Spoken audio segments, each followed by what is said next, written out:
শেখ হাসিনা স্বাধীনতার চেতনার কথা বলে বাংলাদেশকে অন্য দেশের কাছে ইজারা দিয়েছিল বলে অভিযোগ করেছেন জামাত ইসলামের আমির ডাক্তার শফিকুর রহমান। সোমবার রাতে রংপুরের পাগলাপীর বাজারে আয়োজিত সভায় মন্তব্য করেন তিনি। বলেন, আওয়ামী লীগ সরকার শাসনের নামে দেশকে শ্মশানে পরিণত করেছে।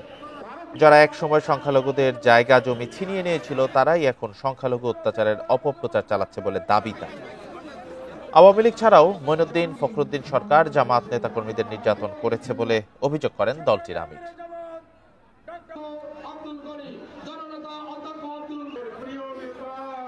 এরা যখন ক্ষমতায় থাকে তখন কত ক্ষমতার গরমে মানুষের ক্ষতি করে, আর ক্ষমতা থেকে যখন পালায় যায় তখন দেশকে অস্থির করার জন্য চেষ্টা করে।